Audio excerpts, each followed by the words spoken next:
Ntar dulu. Nah, hai guys. Hai guys.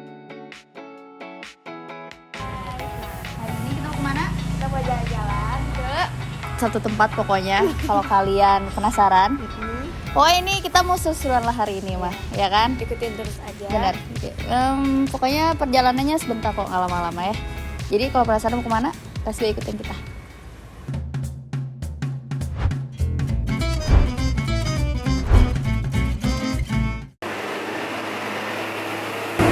Sekarang kita udah nyampe dan kita mau jalan ke tempat yang kita tuju.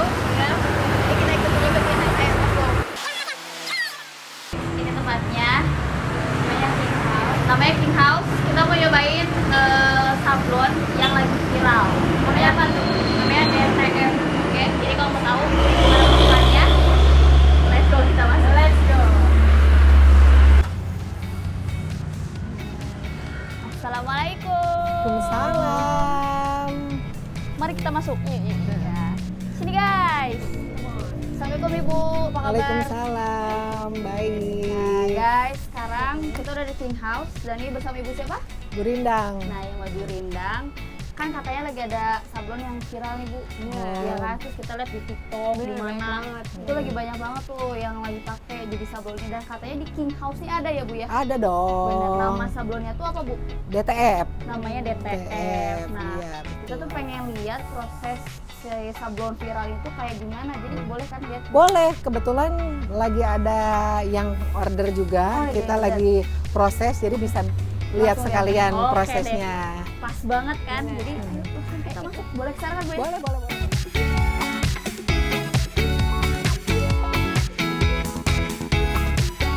Oke guys, sekarang kita mau lihat proses sablon viral sih. Ya, apa tuh DTG ya? DTF. DTF. Nah, kalau tadi kan kita udah ditemenin sama Ibu di depan. Nah, sekarang katanya sama ekspornya langsung. Benar, kita ketemu nih. Mari, kita ayo kenalan. ikut kami Come on. sini. Tara. Ini expertnya. Nah, ini expertnya. Halo, Pak. Hai. Halo, Pak. Namanya siapa, Pak? Kenalan dulu. Sama Ewok. Ewok, Pak Ewok. Apa karena mungkin ada ininya jadi Ada Pak brewok. Ada brewoknya pakai Pak Ewok. Nah, Pak Ewok tadi kata Ibu disuruh sama expertnya aja belajarnya nih soal sablon viral. Nih, DTF ya, Pak ya. Kenapa King House tuh lebih pilihnya DTF, Pak, dibandingin sama DTG, Pak? Ya pertama kalau secara kualitas memang ini banyak juga yang mengklaim lebih bagus di DTF untuk hasil gitu. Kemudian dari segi cost juga secara operasional di DTG dengan DTF ini cenderung lebih ekonomis yang DTF nih. Justru lebih ekonomis ya, Pak ya? Yang di DTF. Jadi ya kalau mungkin secara ininya kalau DTG ini secara porsi untuk penyerapan tintanya ini lebih boros daripada yang DTF gitu. Oke, karena mungkin dari proses printingnya kan langsung ke kaosnya juga kan, Pak ya? Mungkin karena itu ya. Gitu. Terus kalau dari segi kualitas nih, Pak, menurut Bapak? Kualitas selama ini banyak juga dari teman-teman yang mengklaim sebenarnya lebih bagus di DTF. Ini menurut saya ya, barangkali teman-teman yang masih mengaplikasikan DTG ada pertimbangan lebih lanjut, ya mohon maaf gitu. Tapi kalau saya sebagai pelaku usaha di King House di kaos sablon DTF, miss sedikit pasti lebih repot ya. Tapi kalau di DTF ini kita print di pet filmnya, jadi ketika nanti aplikasi kan tinggal mungkin kurang miring, kurang lurus, tinggal digeserin. Jadi benar-benar kita mix di kaosnya ini, oh ya betul-betul presisinya ataupun apanya udah benar nih, gitu. Bisa lebih memastikan. Kemungkinan gagalnya jadi lebih Kemungkinan dikit. gagal lebih kecil. Kalau dari segi ketahanan sablonannya, Pak, tahan lama mana? Ketahanan, kalau DTF kalau menurut aku lebih lentur ya, lebih lentur, lebih lembut dibanding dengan DTG. Oke. Gitu. Dan selama ini sih kita menggeluti di DTF belum lah terjadi akhirnya komplain yang hasilnya jadi amburadul dan lain sebagainya. Meskipun kayak udah dicuci Betul. atau itu juga Iya. masih aman ya, Pak ya? Masih aman. Masih aman. Oke. Nah ini juga pengaruh juga sih sebenarnya dari kualitas tinta. Oh, Kualitas tinta. juga Oke. tetaplah harus kita mengakomodir tinta yang memang bagus gitu. Mhm. Sekarang memang bervariasi baik dari jenis merek ataupun harga gitu kan. Bahkan untuk yang mungkin kalau kebetulan aku pakai yang mesin kecil yang desktop ya gitu kan. Ada juga yang mesin large format gitu kan. Ini mesin besar dengan ukuran yang lebih besar, ini bisa mencakup untuk berapa sablonan gitu ya. Nah ini tapi memang ada beberapa teman-teman rekan-rekan yang memang lebih memilih untuk di desktop. Mungkin dari sisi pertimbangan kualitas dan lain sebagainya. Meskipun yang desktop juga yang large juga mengklaim wah ini kualitas juga bisa diandalkan dan lain sebagainya. Tapi kalau aku pribadi lebih memilih untuk yang desktop ini. Desktop aja. Kelebihannya desktop itu apa? Jadi lebih jernih kah kalau buat Kalau yang menurut kecil? saya dari faktor hasil itu memang lebih detail gitu ya. Artinya kalau yang desktop ini untuk mungkin bagian-bagian yang memang itu kecil gitu kan, itu bisa detail tersentuh gitu ya. Tapi kalau yang large itu ya mungkin agak sedikit berbayang atau apa. Iya. Kalau proses awal sih Pak, proses awal kalau print DTF ini yang harus dilakukan pertama kalinya apa nih Pak? Dalam proses produksi ya, Iya, proses betul. produksinya pertama ya memang kita harus pastikan mesin ini ready, artinya untuk kita kerja nih hari ini. Pertama ya dari cek nozzle dulu, kemudian kalau perlu di cleaning juga gitu ya. Artinya bagaimana asupan dari tinta itu dari tabung mengalir ke selang, kemudian masuk ke printhead dan keluarnya ini bagus, kita cek nozzle dulu. Iya. Dari situ kalau memang udah dipastikan barulah kita bisa running gitu. Nah dari setelah kita proses print, kemudian ada lagi proses kita nanti ditabur powder untuk lem. Oke, iya. Itu nanti bisa dilihat deh kalau Oke, itu. oke. Karena salah satu keunikan sebetulnya dari DTF itu, kalau DTG kan tadi udah dijelasin ya, langsung. Jadi di kaosnya gitu kan langsung di print. Tapi yang bikin unik nih dari DTF itu karena ada si serbuk ininya ya Pak ya, yang serbuk berfungsi untuk lem. Nah, Benar. betul. Gitu. Nah ini kan Ini udah beres nih Pak. udah beres nih. Ini kan biarin tunggu dulu sebentar, agak mengering sedikit baru nanti kita tabur. Nanti setelah ditabur, proses penaburan, nanti kita panggang dulu tuh. Wah, Fungsinya kayak buat apa kue. tuh? Panggang dulu itu fungsinya untuk melelehkan powder ini jadi lem. Jadi nanti jadi semacam kelihatannya itu kristal kayak kulit jeruk lah. Nah, itu oke. artinya proses pematangan untuk lemnya ini udah bagus. Sampai artinya meleleh kayak kristal ya. Iya. Baru setelah sudah dilelehkan, kita lakukan pengepresan di kaos gitu. Oke deh kalau gitu. Sekarang kita mungkin Boleh break nanti dulu ya. kita lihat proses Proses selanjutnya. selanjutnya. Oke.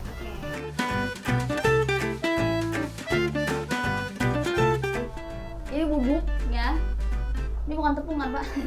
Ini bukan terigu Ini ya. bukan terigu ya guys. Nanti dia tuh nempel ke yang putihnya aja.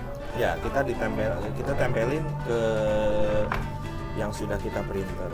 Oke. Berarti di bagian belakang ini ya Pak ya. Ya. Disclaimer sekali lagi, ini bukan terigu Atau tepung gula. atau tepung gula.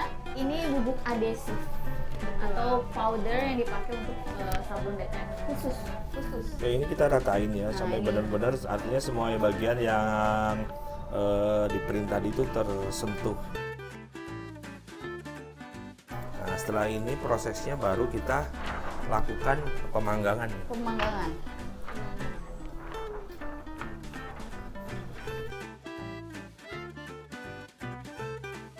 Kelihatan ya? Oh iya, Jadi karena kayak- ada juga ya, mengkilap terus ini tuh kayak kulit jeruk benar. Bapak tadi bilang kayak kulit jeruk nih.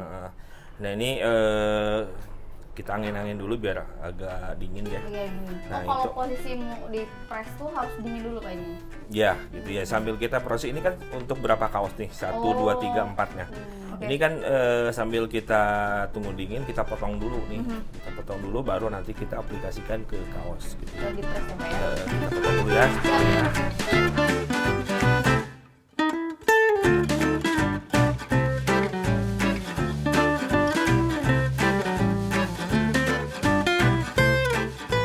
Pastiin dulu bersih lah ya. Kaosnya juga pakai kain gitu kan? Kita cuma punya Knito. Wih, Nah, dengar tuh guys. dengar King House cuma punya Knito. Awas. Nih sebelumnya aku press dulu sebentar, Oh, memastikan di-press dulu. supaya rapi aja dan lebih enak ya, Oke. lebih presisi. Supaya rapi dan presisi juga. Baru. Baru, Ini masih di kayak dilapisin lagi gitu atau nggak perlu Pak? ya dilapisi kain teflon. Tapi ini punya aku udah ada kain Udah teflon, ada. jadi bisa langsung aja. jadi langsung aja. Kalau kecuali kalau memang ada yang mau juga di kayak ditaplakin lagi pakai kain teflon lagi juga bisa. Tapi kalau aku sih dengan udah ada teflon juga di ini udah cukup.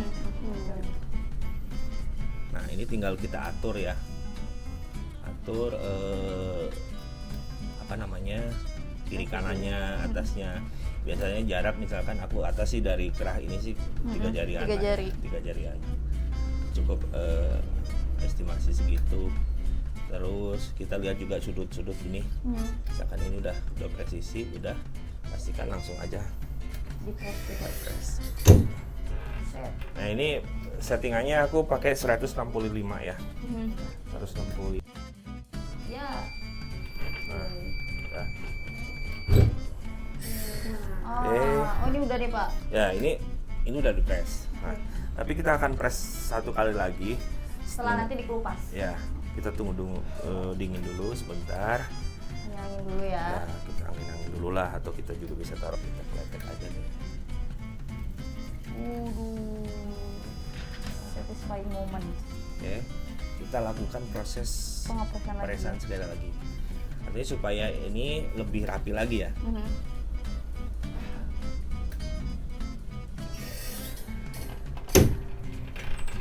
Nah untuk pengpresan yang kedua ini aku nggak butuh 15 detik tapi cukup 5 sampai 7 detik. 5 sampai 7 detik. Ya. Oke. Nah, udah jadi ya. Udah jadi. Beres. Tara.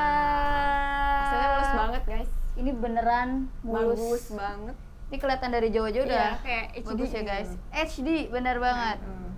Nah ini Anti hasilnya. pecah-pecah klub ya. Iya bener banget. Mm. Ini anti Nah, ini- sariawan club, ya kan nggak pecah-pecah dia. Kalau untuk yang mungkin printer, kenapa aku memilih desktop yang kecil ya? Ini kalaupun ini harusnya kalau misalkan lebih kecil lagi pun ini masih bisa Kejar ya kekejar. apa ya detailnya. Jadi masih ketika dapet. mungkin nanti di press kemudian diangkat juga nggak ngeletek lah. Ngeletek bener banget. Itu juga mungkin udah kelihatan ya sama teman-teman di Topers yang nonton juga. Kalau pada saat proses pengelupasan dari si kertas ini ya, ini namanya pet film ya Pak ya. Ini dari kertas pet film ini dari ke kaosnya tuh mulus aja gitu loh, gampang banget. Gak ada yang ikut-ikut. Gak ada yang sini, nempel-nempel gitu nih ya. buktinya nih. Semuanya Bersih. bersinar. Alright. Tanpa sisa. Tanpa sisa kayak gitu. Oke, deh, berarti Oke. udah beres ya Pak ya prosesnya ya. Prosesnya gini, tinggal kita proses lempar ke depan ke toko packing aja. Packing aja selesai. Nah, makanya kenapa kalau untuk sablon satuan itu lebih banyak orang disarankan menggunakan DTF. Ya, Iya, Pak? iya. Karena bisa ditunggu. Jadi dari tadi kan cepet banget ya prosesnya, dari mulai printing, lalu kita kasih powdernya dulu, lalu di oven sampai ke pengepresan dan ditempel ke kaos dan di press sekali lagi. Udah selesai. Mungkin berapa lama Pak waktu yang dibutuhkan untuk satu kali proses produksi DTF? Ya dari kurang lebih 10 menit 15 menit lah. 10 sampai 15 menit udah bisa ya. Udah dapet. Udah, kalau gitu Bapak terima kasih banyak Oke, ilmunya yang dikasih sama-sama. sama kita. Sama-sama. Semoga apa yang udah kita share ya bermanfaat buat Nitopers yang nonton. Ya. Dan sekali lagi terima kasih buat King House nih. King House tuh the best Sama-sama. banget. Yang King setia House- terus sama bener. Nito. King House tuh cuma Amin. pakai bahannya Nito guys. Gitu. Cuma pakai Knito karena aku butuh kepastian kalau itu bagus dan nyampe ke konsumen juga puas bagus. Berarti menurut Bapak udah pasti kalau bahan itu sukses kan? Iya. Buat Kalau DTF yang aman ya, Pak, lebih ya? bagus mungkin ada Ah. gitu ya. Tapi yang laku di pasaran Knito. Asik. Nah, Dengar? aman. Kan? Aman. Itu dia. Dan untuk DTF, jadi Bapak setuju kalau bahannya Nito bagus ya? Bagus. Bagus. Oke, sudah dikonfirmasi. Terima kasih sudah mengikuti sidak konversi dan sidak toko hari ini. Kalau gitu, minta Rara pamit. Nito dulu pamit. Hey, yang nonton sebelah sana juga. Terima kasih udah nonton sidak Nito ya hari Betul. ini. Kalau gitu Mito Rara pamit. Mito Rara pamit. King House juga pamit. Terima kasih sekali lagi terima buat kasih. King House. Sampai ketemu lagi di sidak-sidak berikutnya. Dadah. Dadah. Dadah.